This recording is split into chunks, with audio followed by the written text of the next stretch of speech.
And I want to talk a little bit about the business culture of Levant Arabs, Jordanians, Syrians, Palestinians, and they're very similar. And if you're doing business in the Gulf, there's a good chance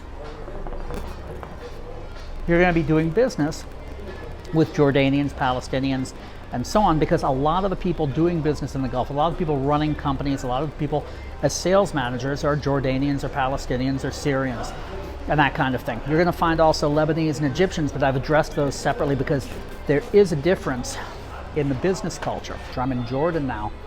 I've been coming here for about 30 years. It's one of my favorite cities in the world.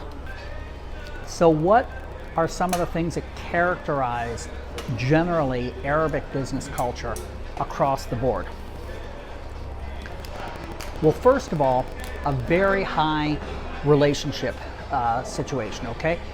Relationships are not task-oriented. You can't come in and say, I'm the vice president of my company, you should have a relationship with me. You have to form a relationship. It takes time, and those relationships sometimes last.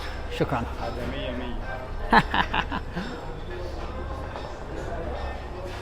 Those relationships sometimes last decades. I have relationships that are 30 years old with people I've been doing business with in the area, and they're difficult to form, but once you form them, they're very strong and they last. All Arabic business cultures are very high context, which means they're not necessarily going to say things directly and clearly. They expect that you're going to understand the context because everybody they know understands the context. That's a big part of their culture. So there's a very high context, very high relationship issue with all Arabic cultures. What differentiates Jordanians from, say, Lebanese or Saudis is a higher level of collectivism, a lower level of individualism, okay? And that's going to impact you in business. In some cases, you're going to have Jordanian salespeople, right? And the things that drive them are going to be different from what might drive a Lebanese salesperson or certainly a Saudi businessman, okay? With that high level of collectivism that you're going to find in Jordan as opposed to individualism, Jordanians have about half the level of individualism on the scale on average. And again, we're lumping people together and talking about them as culturally as opposed to individuals, but this is how I do things. We have to think about this when we're looking at cultures. But the level of individualism in Jordanians is going to be about half as much as Saudis, okay?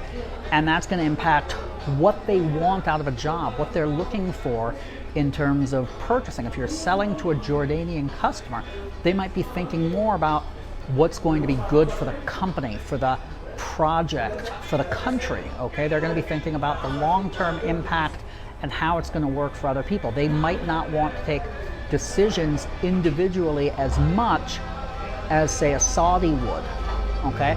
What they're looking for from a career might be very different, okay? They might be looking more to be part of a family and part of a group, a team, than perhaps a Lebanese sales manager might. So these are things you have to take into consideration. They don't necessarily mean one group is going to be easier to deal with than another group, but you have to take into consideration all the differences between the different groups of Arabic business cultures you might be working with in the Middle East. Remember, when you're ready to grow your international sales, reach out to us. We can help. When you decide it's time to grow your international sales, call us.